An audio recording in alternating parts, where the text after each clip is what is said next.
It is Tuesday, August 4th, 2026. This is another edition of Baseball Today. It is presented to you by T-Mobile. That is my man, Trevor Plouffe. I am Chris Rose, producer Dan, along for the ride as well. Well, we made it. We dodged another trade deadline. We thought maybe we're headed somewhere else, but the two of us survived again. I have a lifetime contract, so I don't know what you're talking about. And a full no-trade clause. That's a good point. Way to invoke those rights if they ever come your direction. Good for you.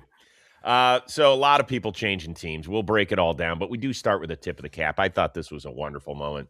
Antonio Sensatella, he got traded from Colorado, where he's been a lifelong Rocky, up to Milwaukee.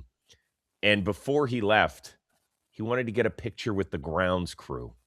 That's when you know we got a good dude when he says, hey, guys, I need a picture before we go.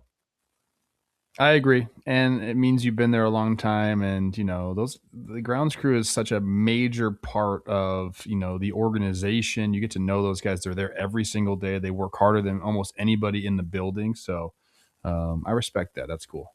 Yeah. He's been there since 2011. Grew up in the organization. Kyle Freeland talked about it before the game, about how they've grown up and their families and the whole bit. It's the part of the game that we don't discuss as much. But it is. It can be a little bit traumatizing, and I know nobody's asking to feel badly for these guys because they're handsomely paid, they're taken care of, they're flying around, great the whole bit. But there are emotions and feelings and friendships that do get altered on trade deadline day. I thought it was cool. Tip of the cap. Well done, Rockies. All right, Tarik Skubal will make his Dodger debut tonight on the north side of Chicago, trying to help the Dodgers snap a 4-game skid. In the meantime, his old employer was busy answering questions on Monday night, as in the president of baseball ops, Scott Harris. He debunked the myth that the Dodgers and only the Dodgers had eyes for the 2-time Cy Young Award winner. There was a bidding war. There were a lot of organizations involved. And as I said before, there wasn't any need to stretch it any further. The organizations that were involved were extremely aggressive, and they put in what I believe to be their max offers. And then they added to those offers also and got to a point of, almost audible pain when they actually produced their best bolt offers, and they gave them to us, and we pulled the trigger. So,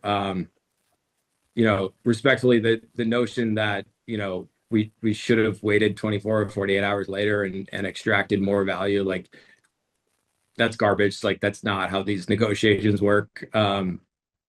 The organizations that were involved were extremely aggressive, and we got to their best bolt, and we chose the best one, and we are extremely excited about the one we took, and we think these players have a chance to be really good major league players for a long time with the Tigers. The initial reaction that it was kind of like us against the Dodgers for Skubal, I don't believe that for 1 minute. Meaning, I'm not saying we weren't.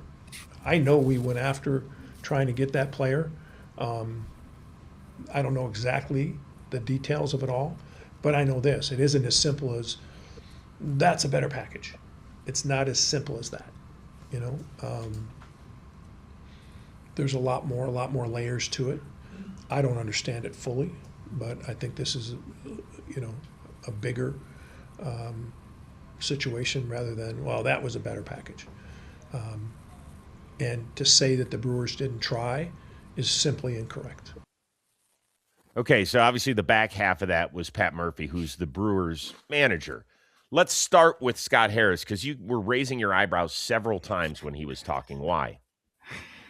Well, when people are selling you something, they're going to make it seem like they don't want to give up any more. Like, have you ever bought not a used car, just a car in general? Like, they're going to make it seem like that's their best offer, can't go anymore. I guarantee if you walk away, other offers end up coming back. So the notion that, like, he absolutely knew that was these teams' best offer, that's false. Like, did he get the package that he wanted? Sure. I'm not like debating that, but I do think the 24 hours or the extra 48 hours that they would have gotten, like, could you have gotten more? Like, probably. Did he need more? Like, maybe he felt like this was an appropriate package, guys that he went after. But that's why I was raising my eyebrows. It's just like, okay, the audible pain that these teams were giving you in the packages. Come on, man. Okay, do you buy that there were multiple teams involved? Because you've seen the same reports that I've had thrown in my direction. He only called the Dodgers, and he didn't even talk to the Rays and the Brewers he was holding a king's ransom for. So do you buy that there were multiple good offers in front of Scott Harris? Yes, I think I do teams. too. He's said it himself. Like teams threw their best packages at him. It wasn't a team threw the best package; it was teams. So yeah, of course there were multiple offers for Skubal. Who thought there wasn't multiple offers for Skubal? A lot of people. That's the dumbest thing I've ever heard in my life. Yeah, and why would he not talk to the Tampa Bay Rays at all? That's Well, asinine. because you keep putting this theory out there that the owners are giving the Dodgers this World Series. That's why. Well, do you think I believe that? No, I hope not, Chris. Of course I don't. Of course I don't. Not one bit. But I can tell you, based on what I have said since Saturday night and then again yesterday, as I kind of doubled down about what I felt like the Brewers should have done, I've got people throwing stuff back in my face about, well, we can't, they wanted Logan Henderson, and maybe they wanted Made and all of this. Folks, you don't know what they wanted. I don't know what they wanted. Unless you were on the conversation, on the call with Matt Arnold, who, by the way, I listened to his entire 5.5-minute press conference. He did not say what was offered, because of course he doesn't.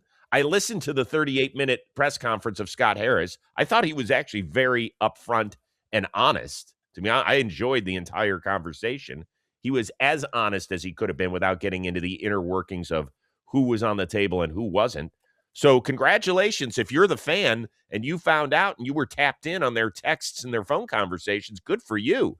I applaud you, because I sure as shit don't know what was offered. And oh, by the way, neither do you. Yes. Now, there's obviously multiple teams involved, and they just called the Dodgers and said, we want the package. That's how trades work. so I guess now that the dust has settled and Milwaukee did pick up 3 pitchers, Dustin May and JoJo Romero from St. Louis, and then Sensatella from Colorado. How do they get past the behemoth? Are they equipped to do that or not? I think they already were. I've said this like a million times leading up into the trade deadline. As far as run prevention goes, they're fine. Their offense also right now is humming. They're scoring runs. Like, they are equipped to take out the Dodgers, except for one glaring area, and that's their power. That's home runs. That's the 3-run homer, which the Dodgers do as good as anybody. So, like, that's going to be what separates the Dodgers from the Brewers. Most likely is going to be the 3-run homer. Like, they can timely hit, they can move runners, they can score in different ways, they can run the bases, they can play defense, they can do all those things just as good as the Dodgers can. They can do that. But I think that's the glaring issue. So that's what I'll be on the lookout for when these two teams play each other. Not really during the year, because I think that's a different brand of baseball, but October baseball, that's what I'll be looking for. Yeah, in the NLCS, which was a 4-game sweep by the Dodgers, the pitching did a really good job, I thought, against the Dodgers lineup. They only gave up 15 runs. Problem was the Brewers scored 4 runs. That's not going to get it done. I personally would have liked it. I don't have to go over the arguments anymore. I've made them about Tarik Skubal and what I thought, how much fun it would be, but also just the fact that, if you give up on young players, that doesn't mean that you can't grow new ones down on the farm. Like, when you're a good enough organization, you can do that. And the Brewers are exceptional at it. And so are the Rays. I don't think the Brewers will ever be as close to the Dodgers as they are right now. I just don't see it in the foreseeable future. I don't care what we change in the next collective bargaining agreement, because I personally don't think we're getting a salary cap. We don't know what's going to happen with Miz. I hope he's okay, but for God's sakes, like, this version of Miz, it's going to be hard to top what we're looking at right now. I disagree about in the future the Brewers being not closer to the Dodgers. I think the Dodgers, they have a window, just like any team does. The Shohei Ohtani window is very large, but also I feel like he's probably in his prime right now. So, there's that aspect to it. Mookie Betts getting older, Freddie Freeman getting older, all these guys. Max Muncy's not getting any younger. So I do think, within 4 years, we're talking it's going to be completely different. The dynamics of the game are going to be completely different with the Dodgers. I think right now this is the peak of this Dodgers roster. So you're saying 3 to 4 years, right at the time where they won't be able to afford Jacob Mizorowski, is what you're telling me, right? It depends. What do you mean? They've signed people to long-term deals before. I don't think that one's happening. Why? Could be wrong. Maybe. He's a year in. Why? What do you mean? You're giving up on their chance to sign him to a long-term extension already? The economics of the game right now, and I don't foresee that changing. I don't. How many young guys of that skill level sign? I'm talking about not everyday ball players. I'm talking about pitchers. Pitchers, to me, more than anything, should cash in. More than anything, pitchers should cash in. So I disagree with you there.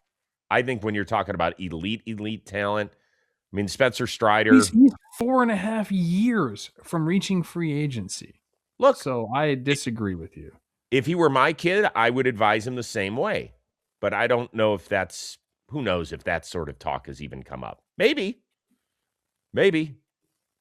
And by the way, Brewers fans, for all you people who are like, you don't understand small market baseball. What the hell is this? It's a C for Cleveland. You think I don't understand it? In fact, it's a pat on the back to you and your organization that I wanted you to trade for Tarik Skubal. There's not a lot of teams that I think are in the position to upend the Dodgers where I would say, yeah, you can give up on a big name prospect or two in order to maybe give yourself a shot because it hasn't worked to this point. I would have rather them sign Luis Garcia Jr. Great. Best slug in the National League. Bring him to your side. He just hit a homer for the Yankees last night. Yes, he did. So we were both, it was your stream on Talking Baseball. I dipped in for about a 40-minute visit, and there was a clip that made its rounds on social media. Just here's a little taste of what it was. How many World Series have the Brewers won? Oh, you could even throw the Rays in there. I'll combine them. How many World Series have those two franchises won? Anybody? That's correct, nerd boy. 0. So why don't we try something different? So Michelle overheard that, and she was not happy with me. So she voice texted Jake and said, I am sorry that my husband called you nerd boy. He's the sports nerd boy over here, and he will be dealt with. So. Oh, my goodness. And were you? I had to sleep outside.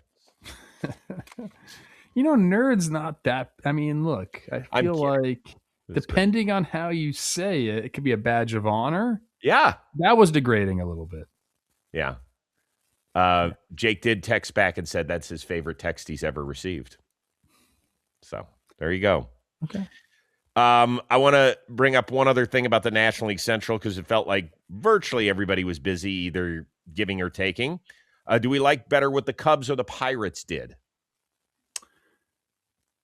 I think they both addressed the needs. I think they both did a really good job. Pirates go out and get Camilo Doval. They got Luke Weaver. I thought they brought in somebody else as well. Off the top Kirby Yates. And Kirby Yates. Look, they needed to address the bullpen. That's been a glaring issue for them. Their offense, second most runs scored in baseball. We know about the starting pitching.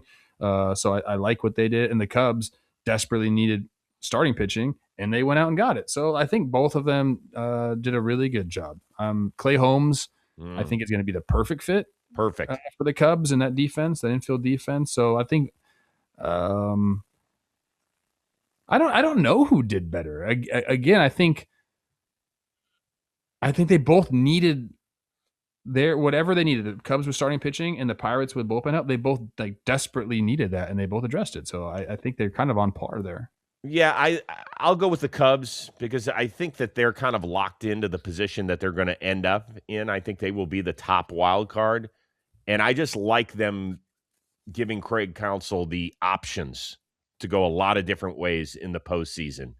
He could go with some short starts. He could go with guys who can give you bulk innings.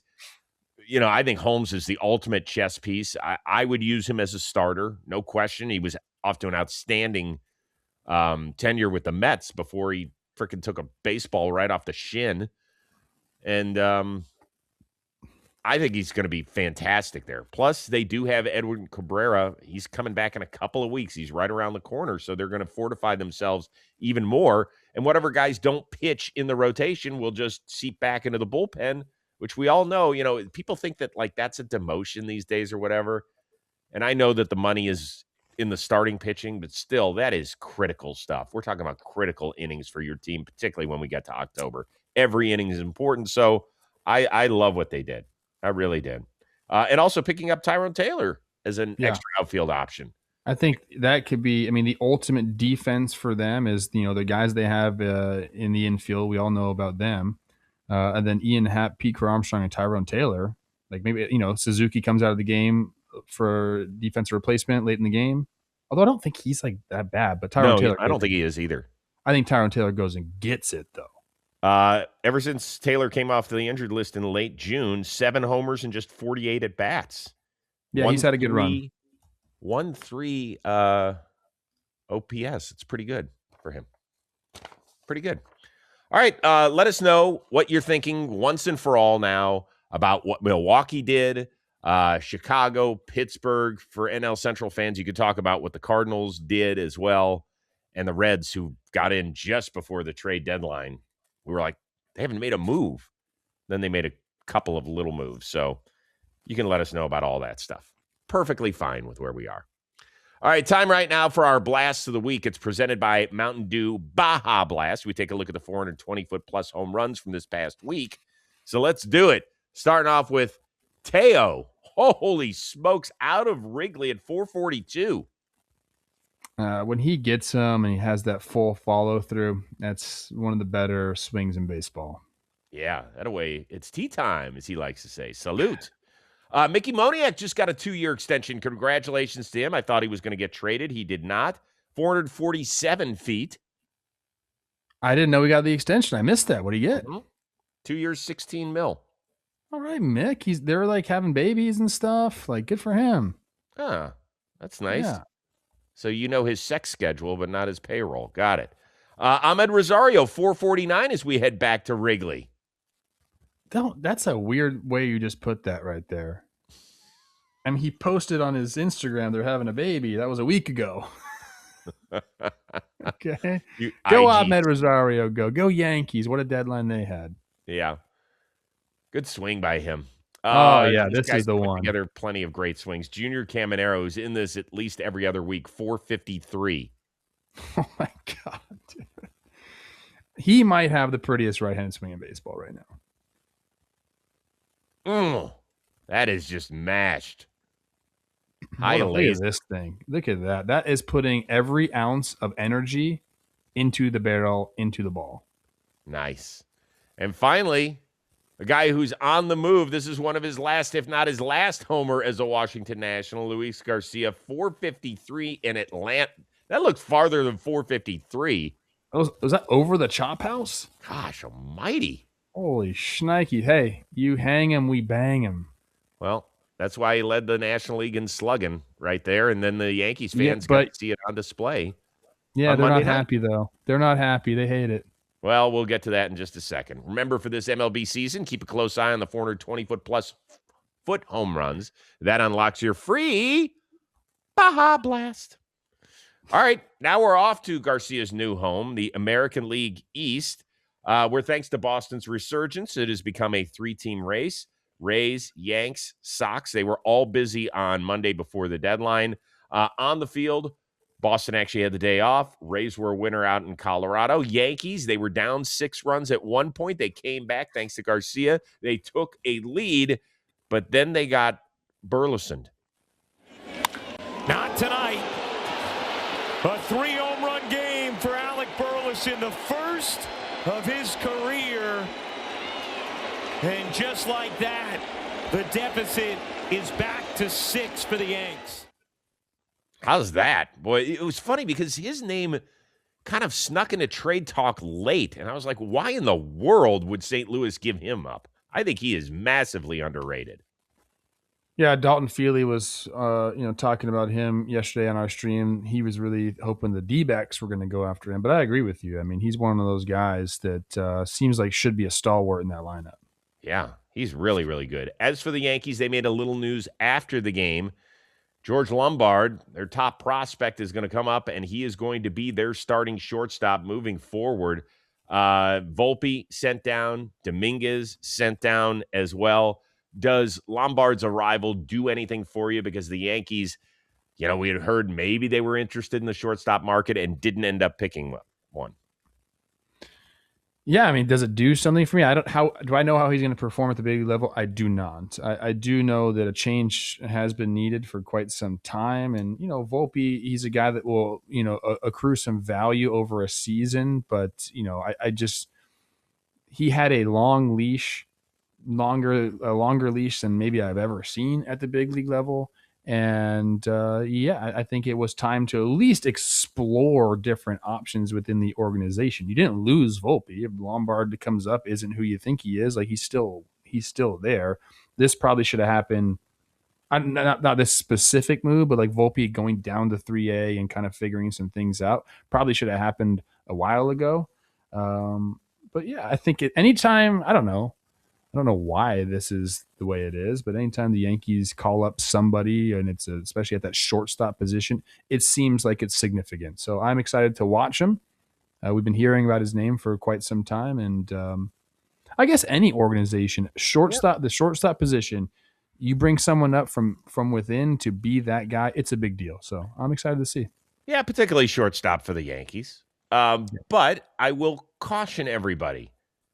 Like, is he going to change the entire dynamic of the offense? Probably not.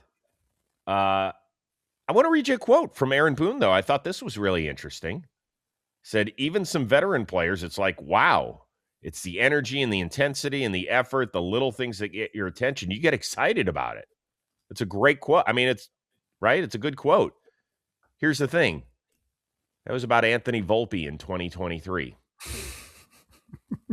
So nice job. Let's just be careful. Let's not put too much on this kid's plate. Let him be who he is. Whatever he gives you, fine.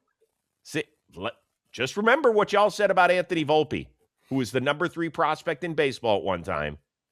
And now y'all wanted to get rid of that guy in a hurry. You turned. Don't sit there and say it wasn't you, because it was. So let this kid Lombard have his time, make his mistakes, have his great moments. He is going to energize that crowd. He'll energize them for the first game. Yeah, but that's what Volpe did too. Volpe did too. Go back and look at it. No, I know. I'm saying, like, yeah, the fan base, they're going to give you a standing O or at least a nice ovation your first game, and then you need to earn those. Like, you don't just get them. Okay. Well, let's talk about the Yankees did pick up a couple of bats over the last few days. We talked about Garcia, who homered last night. Also, Elliot Ramos, outfielder from the Giants. They did not address shortstop. They did not address catcher, which was an area of need. They did not add anything to the bullpen. Here is Brian Cashman. We like the players we have, and we like the players we have on the come. It does not, to answer your question, did we certainly look to upgrade or engage on infield opportunities that may exist in the marketplace? But there was nothing that we were able to find there. Okay, so rank the 3 teams that made moves. Yankees, Red Sox, Rays in that division. Ooh, I have a question, though, before we start this. Because we talk about, we're on the Yankees, they didn't address the catcher position. Ben Rice is a catcher, or has been a catcher. Like, why not just give that a go? And the reason that, people have given is, they don't want to expose him to the physical demands of that. They value the bat. Okay. What do you mean? Like, at least give that a try. You're going to have this situation arising later in the year with Luis Garcia, Giancarlo Stanton, Ben Rice. They all can't play at the same time, right? Play the same position. So why not give? I just don't. You can't just say the Yankees have done this too much. Where it's like, no, we're not doing that. Like, why not? Why not give it a try? I don't know something. I think it doesn't make any sense to me. I think it's his defense. And what defense? His defense behind the plate. They don't like his defense. Okay, like what? Let's see how he is with the challenges. He's never done it. Okay, that's a big part of catching defense now. So is And handling a pitching staff. Okay, like they haven't tried it. You think that with 2 months to go in a season that that doesn't sound like an maybe not off-season now. idea? I'm just saying this is not like it just happened. Okay, they've been looking for a catcher. Wells has been struggling for a while. Like why hasn't that option even been explored whatsoever? It's been shut down. Whatever. We don't have to talk about it. I'm just saying. I would have explored that option big time. I think I what told do you. I always say about catchers? Offensive catchers cheat code. You could have had one. Yeah, I think that with this prize pitching staff, they are worried what that could do. And it's just possible they're saying, all right, screw it. Even though Aaron Judge, we hope, fingers crossed, coming back as Aaron Judge, that we're going to win this year based on our pitching, and we don't want to mess with that. It's a But you could at least give it a shot. Okay. Chris. Would you now like to rank the 3 teams, the contenders in the AL East that made moves? What they did, I'll probably go with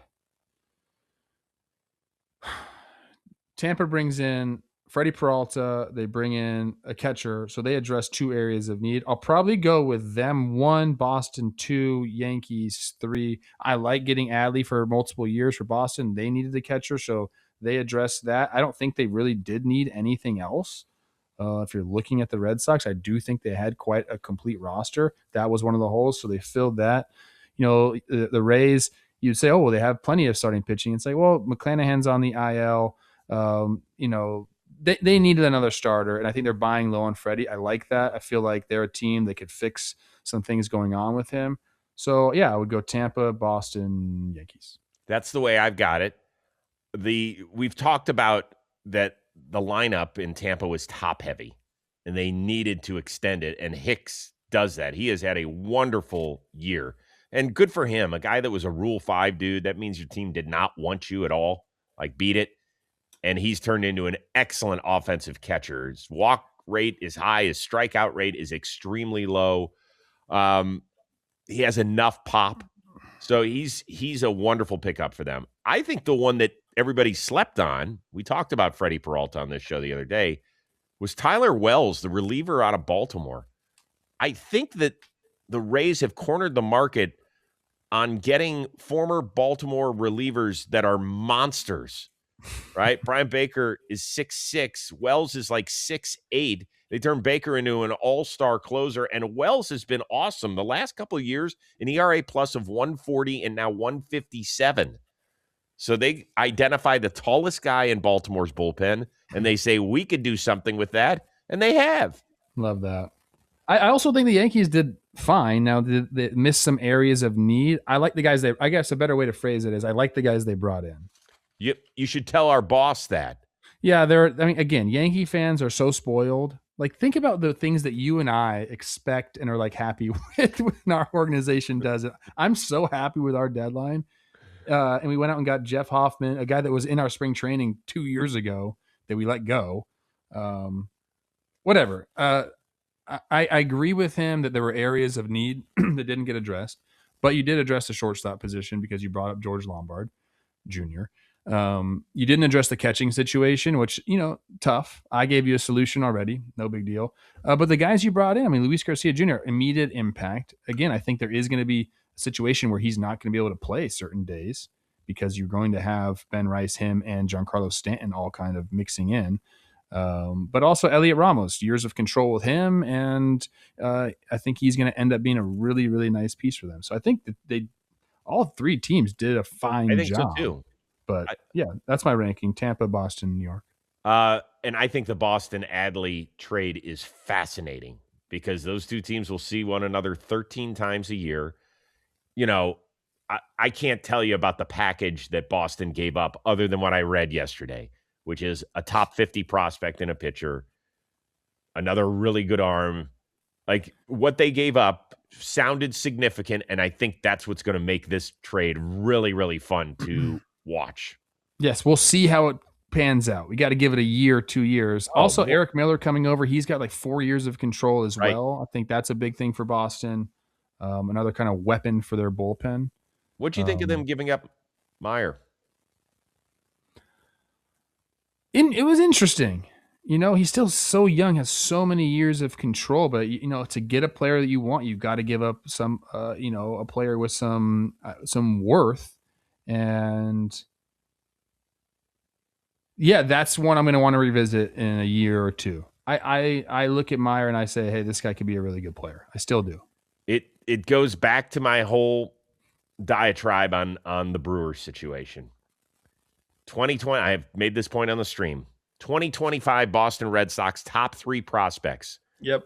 Roman Anthony, already got the extension. We expect him to be a monster, but he's barely played this year. Christian Campbell, they gave the long-term extension. They sent him down. I have no idea where he is. And Marcelo Meyer, now traded before the age of 24. So those were 3 guys that were going to be the faces of this organization moving forward. No question about it. It was the next great triumvirate in this sport. Now one's gone, one's MIA, and one's injured. So when you say we can't live without these guys, just be careful because you don't know what happens with them. I'm telling you, man, and I know there's a bunch of other lessons on the other side. Well, this guy turned into a great prospect, and Zach Wheeler was traded for Carlos Beltran, and look what he's become. I get it. You can shape the narrative whatever way you want. I come from the school where I would like a known commodity even for a short time just because I want a shot at it. I want a shot at it. It's so lopsided towards prospects not working out. It's not even funny. I know. It's true. It's true. Unless you're talking like, hey, this guy's a consensus 1 or top 5 across the board prospect. Like those guys tend to obviously work out. I think anything past, let's just call it, I think 5 is a good number. Top 5 in baseball prospect, good chance you're going to be a serviceable baseball player at the big league level with a chance to be elite. After that, it's such a crapshoot. I think it's all crapshoot. I really do. I credit Boston for going for it, though, this year, which I feel like they did with those 2 moves. Won 23 of 26. This is an organization that's only made the playoffs twice in the last 7 years, which was kind of surprising as I saw that. Let us know who you think did best in the American League East. If you're a fan of any of those 3 teams, how happy or not happy were you with the moves and why? Leave them in the comments section. A lot to get to. Hey, Plouffe and I have the pleasure of traveling the country, heading to ballparks around America, and it's a lot of fun. One of the things we love, in addition to just the good vibes and everything that you feel when you go to a baseball game in the stadium, is we love looking out there and seeing the amount of John Boy Media merch in the crowd. Well, that is the reach powered by Shopify's fulfillment infrastructure. Products get to fans no matter where they are. And that reach, it does not happen by accident. The barrier to starting a real business has basically disappeared. There's no physical storefront needed. There's no massive startup fund.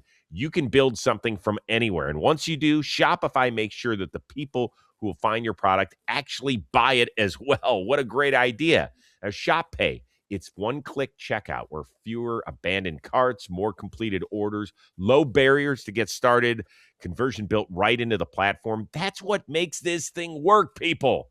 We want you to start your free trial at shopify.com/today. You'll think about that the next time you're at a stadium and you see that JM merch and you go, Shopify. All right, all 3 contenders in our plucky little American League Central, they were busy as well. White Sox got a starter, a reliever, an outfielder, a catcher. The Twins, they picked up a little bullpen help from the left and the right side. Cleveland got Nathaniel Lowe to become their left-handed hitting first baseman. All-star starter Foster Griffin from the Washington Nationals. And Angels slugger Joe Adell. His calling card, Terry, has been power. That is probably where his production comes from more than kind of on base and batting average. So we'll continue to work with him. We do think there's an opportunity for him to be a little bit more consistent, especially against righties, but he's done a lot of damage against left-handed pitching, and we're hoping he adds an element of power to our lineup. That is Guardians president of baseball ops, Chris Antonetti. Is Joe Adell an everyday ball player? On your team, yeah. You think so, huh? I mean, look, I know the numbers against right-handers. It's a sub 600 OPS. You mentioned the on-base percentage, not very good. I think it's 275 against right-handers. I mean, what's the alternative there? I mean, you're only gonna you went and got this guy to only play him against left-handers, which there's not a ton of left-handers that he's gonna have to face, especially in division. So I think you let him play and you try to make the adjustments to get him better against right-handers. I think what you mentioned right there, he's got some pop, and that's what he's there to do, is to hit homers, play some defense. But yeah, I my first, if I'm running the Guardians, I'm trying to get him better and play him every day against right-handers to see if I can make an adjustment. If it comes down to it, he's just flat out bad, then at the end of the year, you make the adjustment, play him only against left-handers. But I think initially, yes, he's an everyday player. 910 OPS against left-handed pitching, and you have heard me bitch and moan about Cleveland's disastrous right-handed hitting lineup, so he's going to help there. I guess my question is this. This is now year 5 for him. He does have, one more year before he becomes a free agent. I mean, hasn't he tried to make adjustments? I mean, come on. Yeah, but okay, I hate to do this to the Angels, but look at the organization he's been in. Not that the Guardians are known for right. They're not a hitting factory. They're not a hitting factory. Come on, man. It's a good point. But we'll see. It's sometimes it's just as easy as a different phrase that a hitting coach gives to you. It truly is. Do I think he has the ability to do it? Probably not at an elite level. Can he be better than he's been in years past against right-handers? Yes, he can. All right. Well, I hope you're right. I want him to be an everyday outfielder on this team. At least it's good. Like going into this year, I was like, we only have one everyday outfielder, and it's Stephen Kwan. Thankfully, so you're going. So if you're saying he doesn't play every day, then you'd go Kwan's an everyday player, and then you go like Petey in center and Angel Martinez, and then you're going to mix in right. So there. Yeah, it's a combination. Like tonight, I think we go against Manaea, so a lefty. I think what you'll see is Adell in right, DeLauder will be the DH, Kwan will be in center, and Angel Martinez will be in left because he's a switch hitter. I think that's what you're going to see a lot when we face left-handed pitching. Against right-handed pitching, I think you'll see DeLauder in right, Kwan in left, and Halpin in center. I think that's what you'll see more times than not. That's what it'll be. But let's open it up to the Twins and the White Sox as well. Which of the 3 teams, when you throw the Guardians in, did best trade deadline? And is that the same team that is the favorite to win the division right now?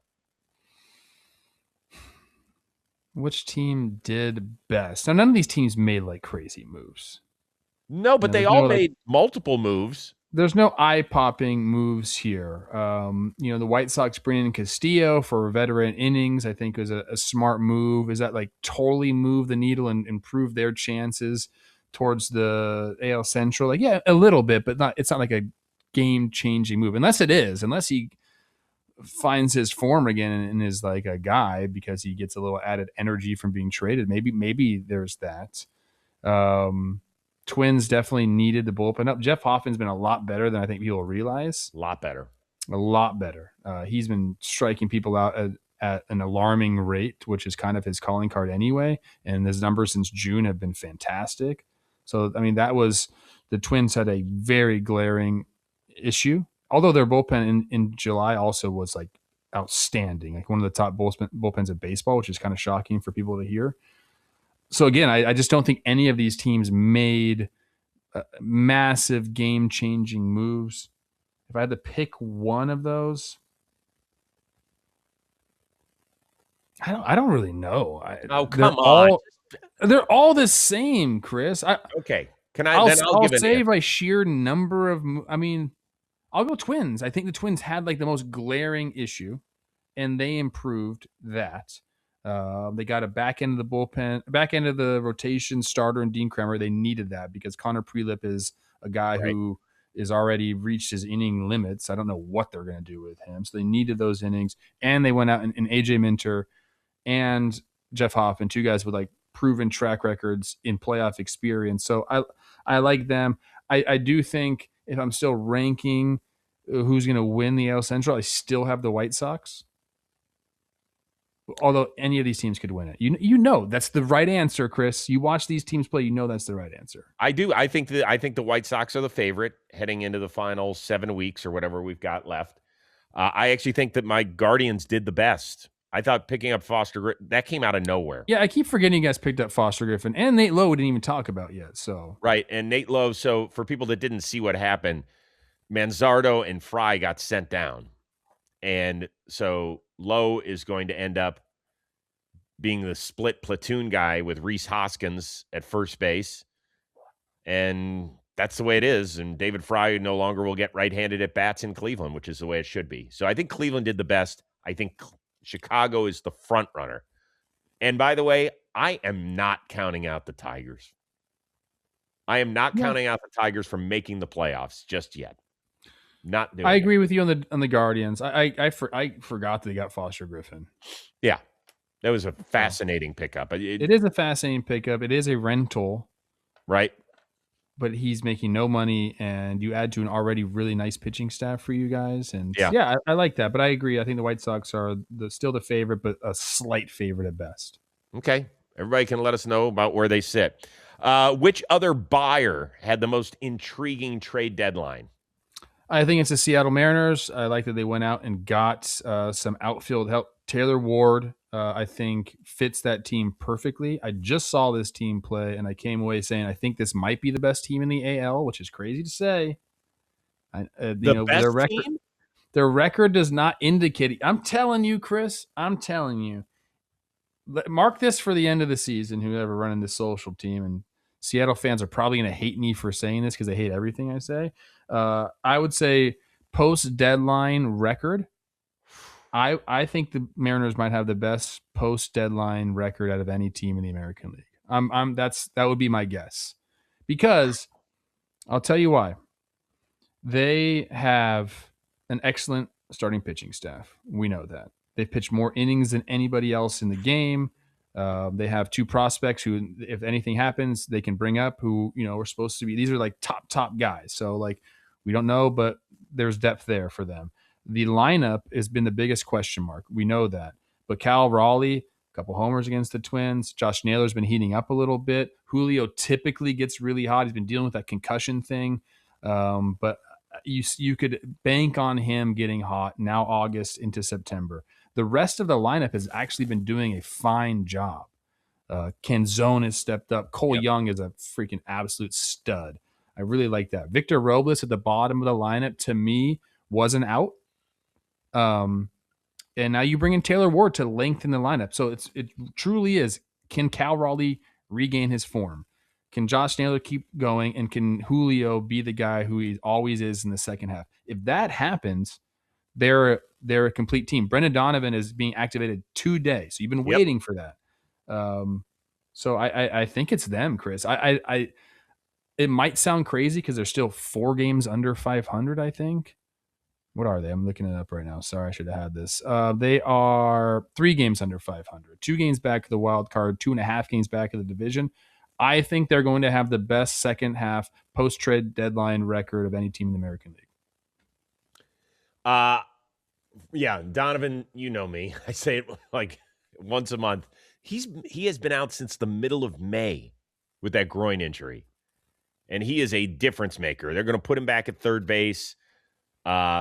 I think you add him and Taylor Ward, and it totally changes the dynamic of this lineup, in my opinion. And I guess I wouldn't put them one in the power rankings, but I thought what you said was really interesting in terms of them maybe having the best record from the trade deadline on. So I'll go with that. I think I'm okay with that. For me, it was the San Diego Padres. And when we did our draft trade show and I took Mason Miller first overall, I really thought it was going to be because it was for the first time in his life, he was going to be Preller the seller. and that did not happen. And I know the Padres fans, like our buddy Ryan Cohen, is thankful it didn't. Well, the players put him in the position to say, okay, we're going to add instead of subtract. So they pick up Robbie Ray and they pick up Casey Mize, and that's enormous. Ray has not lost a game since May, right?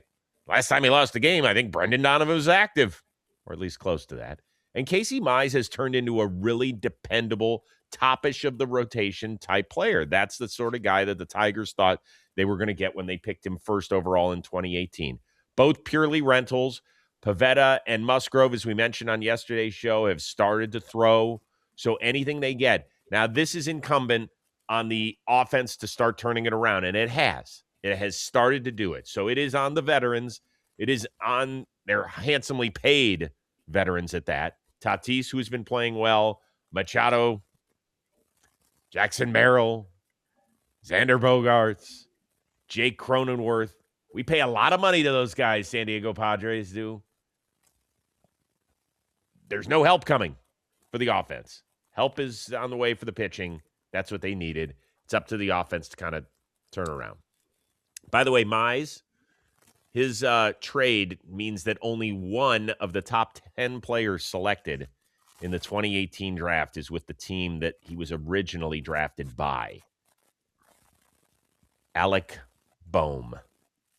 Oh, wow. Alec Boehm. Yeah, I'm in on the Padres. I'm not. I guess I'm in on them. They needed starting pitching in the worst way, and you're talking about teams say we got to go 2 weeks left for the trade deadline. We got to prove to our ownership that we need to be adding instead of selling. 2 weeks ago, they were 49-51, and then from that point on, they went 9-4, or excuse me, 50-53, and so they went 8-2 leading up into the break. That's the real number. So they did it. Hey, by the way, one other guy drafted in that top 10 of the 2018 draft who changed teams this offseason, Kyler Murray. That's so true. We're going to have to do the 30 for 30 on the He was drafted in 2018? Yeah. I thought he was 17. He went 9th overall in between Carter Stewart and Travis Swaggerty. Why the heck do I feel like I saw him hit BP at the Coliseum, and maybe I was playing against him in 2018. Well, you did. He was drafted by the Cardinals as the first pick in 2019. So the following April, he was the first. So there you go. By the way, wait. Go back to that. The A's did not draft him. Yes, they did. In 2018, they did. Right. Why the hell was I at the Coliseum when he was hitting batting practice then? I played for the A's in 2017. You were lost? I don't know. I don't know. Okay.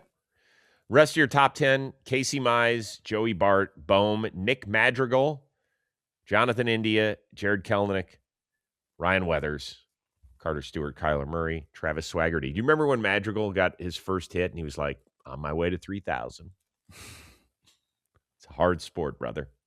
All right, who had the best? Leave it in the comments section. Who had the best trade deadline of the teams we hadn't talked to about through the first three questions? So throw it in there. Give us a point why. Still a little more show to go, but first, a word from my buddy.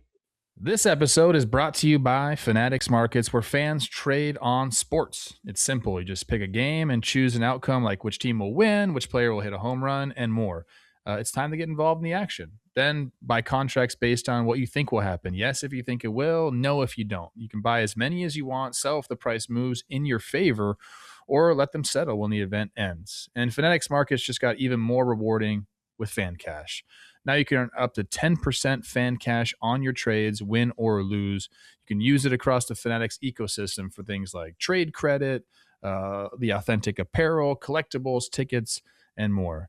Fan Cash is Fanatics' currency of sport, connecting trading, merchandise, collectibles, and experiences all in one place. Trade, earn fan cash, and unlock more with Fanatics Markets. Event contracts carry a risk of total loss and changing prices. Not good for all investors. Not available in all states. Must be 21 or older. See important disclosures in Fanatics Markets app. Customers are introduced to Crypto.com by Paragon Global Markets, LLC, DBA Fanatics Markets IB, an introducing broker registered with the CFTC and a member of the NFA. Thank you very much, Trevor. Phillies, they were down at home early against the Washington Nationals. The Boo Birds were out, but then Bryce. Center field, that's hit well. Going back on it is Young. Back toward the wall. Gone! Into the trees! 2-run home run, Bryce Harper! I know they got a bigger home run earlier in the game, but we showed that one about Bryce Harper because he made news. He is moving back to the outfield in order to make room for their newest all-star second baseman, Luis Ariz. People are saying, well, how big a deal is it? How big a deal is it that Bryce Harper's moving out? Well, it's not just that Bryce Harper's moving out to right field. It's that literally their entire infield is switching positions. So I think that's the bigger deal. We got Alec Boehm to first, Stott to third, and then Luis Ariz comes in and slots out second base. So I think that's the bigger deal. It's definitely a change. It's not, but they weren't playing great defense as they were. So I'm open to the change, and I don't think it can get worse, right? It's got to get better. Luis Ariz has been great at second base this year, and maybe they needed to get Boehm off of third base, put him at first. We'll see. Do I think Bryce can handle right field? Yes, I do. They said they're going to ease him in. I don't know exactly what that means when Kyle Schwarber's your DH. Like, how can you ease Bryce Harper? Maybe he still plays him first. And maybe sit Boehm? Yeah, Alec Boehm sits, yeah. Okay. All right. I guess that's it. Stott hasn't played third since 2022. Harper's been the first baseman since 2023. The Atlanta Braves, they picked up Tyler Mahle from the Giants, but they were dreaming bigger, as in Jacob deGrom. However, according to Ken Rosenthal of The Athletic, deGrom said, ixnay on the trade, yay. He invoked his trade veto rights. Were you a little bummed that he did so? I don't know. I mean, Texas is still right in it. They're 2 games back, and he's earned the right to do it. So, did I want to see him on the Braves, I guess, is the question. Yes, that's the question. We know he had the rights to do it. Nobody's disputing that. Yeah, that's fun. That's fun, like fan fiction. Him going up, winning the NL East, having to face, whether it's the Dodgers or the Brewers, 1-2 punch Chris Sale and him. That's fun. So, I guess I'm a little bummed that we don't get to see it. The other part that would have been fun was him teaming with Chris Sale. Those guys squared off against one another in college, and I believe deGrom hit a home run. A left-handed hitting deGrom hit a homer off of Chris Sale. Yeah. So, if for no other reason, there's video of that out there somewhere. It is. Oh, yeah, I've seen it before. So, it would have been fun to have those 2 guys on the same staff. Yeah, it would have been fun. Texas, I don't know what. I can't figure them out. They're hot. They're cold. They're average. They're blah. They trade guys. They trade for guys. I don't know what they're doing. They're all over the place. We talked about buyers having a good day. Which seller, in your opinion, had the most intriguing day? I had a great answer for this, and now was it Toronto? No. You go with yours first. And for me, it was the Giants. I'm really interested to see how Buster Posey can dig out of this hole. He got rid of 6 guys on his major league roster over the last few days. That's a lot of bodies. And it wasn't any of the high ticket items either. It was all guys with expiring deals, or a guy like Miller who does have 4 years of control, but could fetch you something. And I think the guys they got in return, we talked a little bit about Marcelo Meyer, and I mean, he was the 4th pick of the draft. I think he's a California kid. I think he's from Southern California, if I'm not mistaken. I don't think Boston was the right place. There's even more words today about, well, he's looking forward to having a longer leash, whatever the hell that means. I thought that Boston actually let him have it. Sean McAdam, who covers the Red Sox for Mass Live, wrote that there's some questioning of his mental toughness and his tendency to withdraw during slumps. That was written earlier this year. Question is, can they get his swing right? 7 homers and 364 plate appearances. San Francisco is in a great place if you want to become a power hitter. So maybe he just becomes gap-to-gap guy and discovers it. But we'll see. Who's questioning his mental toughness? Who? I'm not. I'm saying that there are reports. So Sean McAdam, who covers the Red Sox, got an unnamed quote that Mayer has his detractors within the organization. This was earlier this year. So stupid. Because one guy told you, oh, yeah, I don't think he's mentally tough. Like, shut up. Earmuffs. Shut the fuck up. Okay. Did you figure out your team? Unnamed. Okay. Who's got a mental freaking, not able to have mental fortitude? The guy that goes unnamed and talks shit about a player in the organization, or the guy actually playing? Get out of here with that. That's such bullshit. Do you have a team? I do have my team. It's the Angels, obviously. Yes, Mo. How long have they needed to strip it down and kind of like, hey, whatever's under the hood here ain't working. Let's strip it down and kind of figure it out. Jose Soriano, great pitcher, but you're getting back, very intriguing shortstop talent. I think you need to take chances and look towards the future if you're the Angels, because what you have right now ain't working. No. So I think finally them doing it makes sense. So yeah, that's to me, that was the clear-cut answer. You could even say the Mets are in that the same way, where like what they had wasn't working. They needed to get rid of some players, especially on expiring contracts. They did that. But I'll go with the Angels because I think around baseball, it's like, all right, guys. Well, I'll say this. It felt like they had some direction. Who knows how many of these kids are going to work out, but it felt like every move they made had a purpose, whereas it just has felt like such a mess, zero direction. So I think that's what happens when you have a kind of a grown-up running the ship with John Mozeliak. Once again, who knows how these kids are going to turn out? It all felt right. And if you were an Angel fan, I think for one of the few times this year, you could be like, we had a good day. So live with that. Last thing, how about Taylor Trammell of the Astros? I felt so bad for him. He ripped a ball against Toronto. Miles Straw, former Astro, goes back and gets it. He didn't even jump like over the fence, but Trammell must have lost sight of it. He is still jogging around the bases thinking he had hit a home run. Look, he gets about 10 feet from home before he realizes, wait a second. He even does the little prayer like cross signal as he crosses home plate. And he's like, wait, hold on. That ball was caught? Oh, my gosh. What did his teammates say to him about that one? I mean, yeah, that's like a kangaroo court type fine right there. That's a terrible feeling. I'll tell you that much.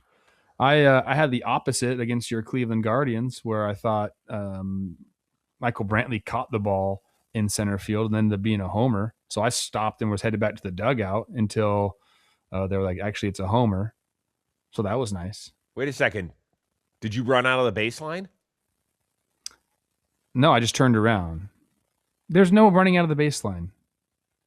You can't cut across the diamond.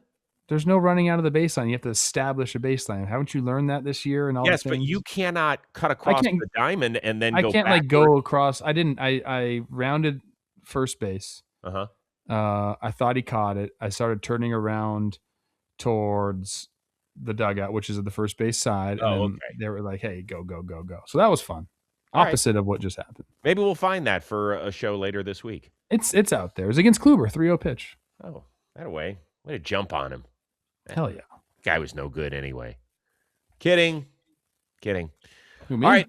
A lot for everybody to get to. We appreciate everybody listening. As always, it's been a busy few days for us around here, but the trade deadline is done. I know I'm looking forward to your Wednesday edition of Talking Baseball, where you do your power rankings now that the dust has settled with all the rosters. That'll be awfully fun. Where should I put your Guardians? Over under 15. It's a great number. I was going to say right in the middle. It's probably over. I'm putting them over. I think there's a lot of National League teams that are ahead of them. I'm putting them over. Yeah, I think it's over. All right. For our one-of-a-kind producer, Dan Rourke, the uber-talented Trevor Plouffe, I am Chris Rose. We will see you Wednesday here on Baseball Today, presented to you by T-Mobile.